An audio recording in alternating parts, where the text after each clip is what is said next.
Hi folks, Mr. Otter Dude here with a review of two knives by Columbia River Knife and Tool. These are both discontinued several years ago actually, but they can be found today on eBay, sometimes selling for fairly high prices. I have carried them for 8 years and used them what I'd call light to moderate use. And so you can find reviews on these knives. This is the Polkowski Kasper Companion, and this is the Ed Halligan engineered Stiff Kiss. If you want to see an unboxing, that sort of thing, every little thing that comes in the box, check out the reviews on YouTube.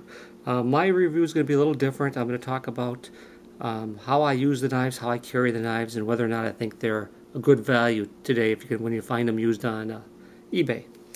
First off, I'll show you this Polkowski Kasper Companion.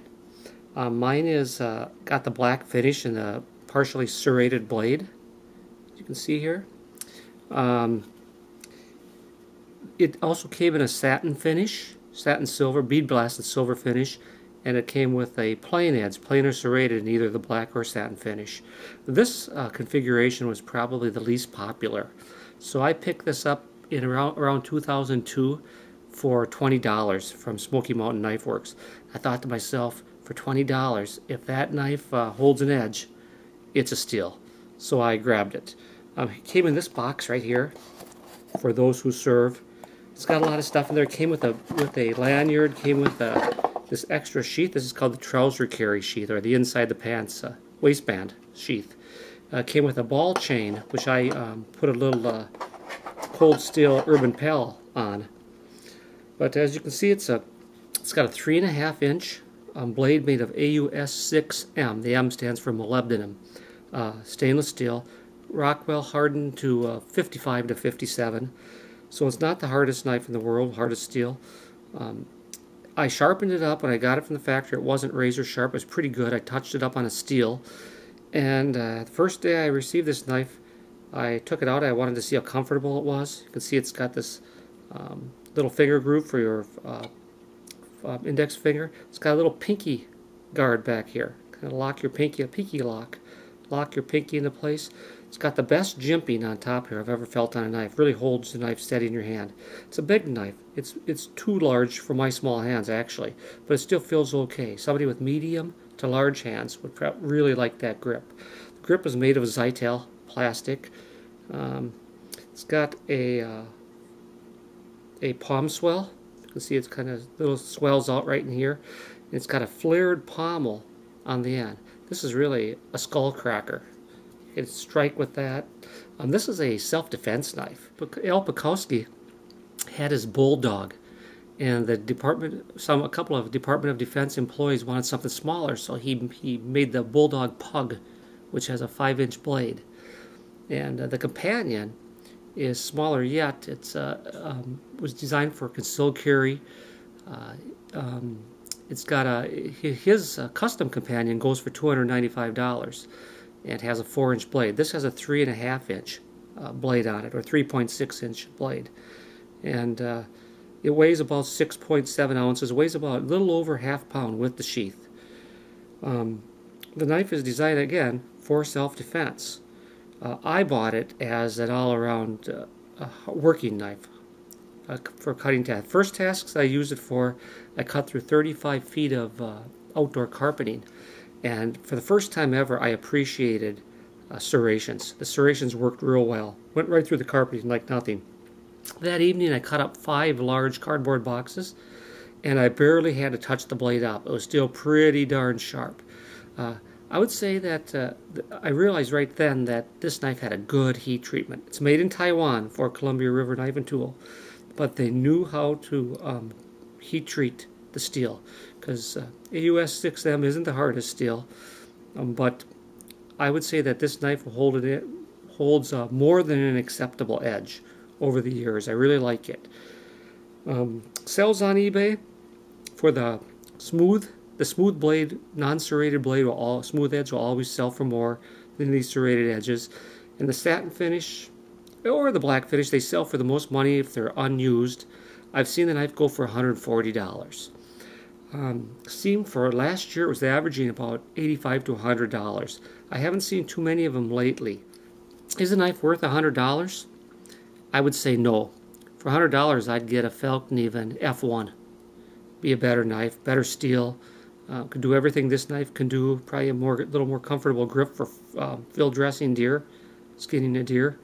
But if you could pick it up for $40, $50, then I think it's a great knife. This is the much maligned sheath, one of two much maligned sheaths. I like them. There's people say they're crappy sheaths. Polkowski himself said he didn't have a say in it. Neither he nor the late Bob Kasper. So he said, it really is a crappy sheath, but I like it. Right here, it's hard to get a full grip on it to pull it out. It's a noisy sheath. It's loud pulling the knife out. It's loud putting the knife in. Little bit of movement, little bit, but the knife is held secure and you get used to it. I put a cheap cord on it. You need to put a good lanyard on this knife out of paracord. And I wear it on my left side as over the shoulder, in a shoulder rig. Under a winter coat, this is it lies flat against your side. It's a fabulous knife to wear in a shoulder rig. In the summer, I put there's a little clip that comes with it, and I clip it to my belt, and I carry it horizontally. And it comes out real nice, goes in there real nice. I don't like it as a vertical carry, but for horizontal carry or with a little lanyard for a shoulder rig, it carries real nice. Okay, let's take a quick look at the Stiff Kiss. It says on the side, it says Ed Halligan Engineered, MDP, Military Defense Police, I suppose, Stiff Kiss. It's a keep it super simple design, AUS 6M steel, same as the Companion knife, partially serrated. The jimping on top isn't that great. I don't like this jimping that very much. And there's jimping up here. I don't know what you're going to use that, cutting like that, I don't know. I don't like it. I think they could have done a better job there. Has a nice bead blasted finish, which I like. As it came from the factory, I couldn't stand this knife. It was a $30 knife. I got it on sale for $16.95 on a closeout. So I felt, well, if it has a good heat treatment, it's worth it. Well, it has an excellent heat treatment because it takes and holds a very good edge. And but this handle, it didn't have the red on it. It was just a plain steel, simple knife. I thought it was uncomfortable, cold. I'm looking over at the thermometer right now, and it's 8.5 below out here in Minnesota. And in cold climates, working and holding this piece of metal, I didn't like it. So I wrapped it in paracord. This cord that came with it, you were supposed to use to wrap the handle if you wanted to. I didn't like that either. I didn't think it was real solid. So I took it and I dipped it in 8 coats of Plastidip. And I stirred the Plastidip, which I shouldn't have done because it caused these bubbles to form. But the difference it made in the ergonomics was spectacular. It went from a lousy knife I didn't like to a very, very good grippy handle. Doesn't have a finger guard. It's kind of like the Finnish pukus in that sense. But does have a little finger groove. This knife, although it's kind of a last-ditch defense knife, I don't see it as a thrusting knife or stabbing knife. But it works great for the old banquet dinners, cutting off the wrappers around the potatoes and the corn. And it does light cutting duties great. A guy wrote an article on it. He's a Maine smallmouth bass fishing guide, and he loves this knife. He ties a lanyard to the knife itself so he doesn't lose it.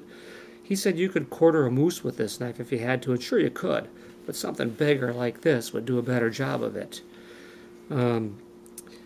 But as a defensive knife, as a self-defense knife, a last-ditch neck knife is where this knife shines. Here's the sheath. It's against the Zytel sheath. Locks the blade in nice and tight. Won't come out. It has a clip, so you can clip it horizontally to your belt or vertically in just about any position you want. I prefer, in the summer I wore this as a horizontal belt knife and it was great. But it's at its best right here. Put the lanyard on it and as a neck knife. I'll just quickly put it around my neck, drop it down my t-shirt. There it is right there. But you can't, I've worn this knife many, many days of my life over the last 8 years, and nobody ever knew it. They never knew I had a knife with me. It's so flat. That's where it shines. And it's lightweight too, probably weighs about 3 ounces with the sheath. A knife like this, like the Polkowski, Kasper, you can't wear this as a neck knife. It comes with a bead chain for neck wear. Take that chain and put it on one of your other neck knives, because this is too heavy. Half a pound around your neck is too much, unless you're Hulk Hogan. But this is a nice flat sheath. You can put a pocket clip that comes right here, that comes with it. I don't know why you would want to, because it's really a neck knife. That's what you want to use this for. Okay, what does it sell for? I paid $16.95. Now you can pick it up for 30 bucks, maybe 35 bucks. Is it worth it? Well, I haven't found a lot of neck knives this good. In spite of the fact I'd like a little better finger guard, haven't found a lot of them for even in the $30 range that I like more than this knife. But I wouldn't go above 30. If you get it for 25, that'd be even better. There's a copy of it on there that I wouldn't touch on eBay. This knife comes with a tanto, chisel blade, or the clip point. I prefer the clip point. I think the other blade, the chisel point, would be a good stabbing point, but this isn't a good design for stabbing with. So a nice clip point is what you want to get if you can find it. 20 bucks, 30 bucks at the most. You don't have to go get a replacement sheath, because this is the best neck sheath you'll just about ever want. This neck sheath is better than some of the early Falkneven WM1 Kydex neck sheaths that people like so much, in a sense that it's flatter. It's a flatter sheath. I really like this knife, and I've carried it a lot, used it a lot,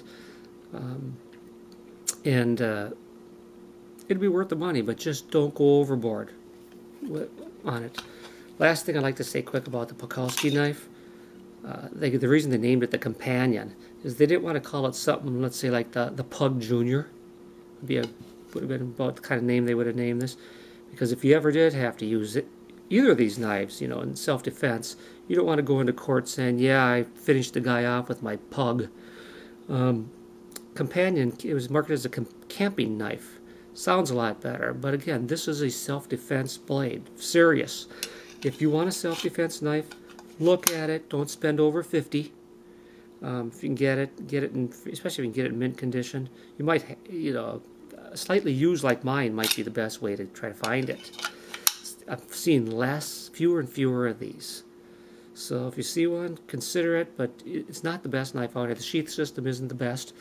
But again, you get two sheaths, a little lower quality than one good one.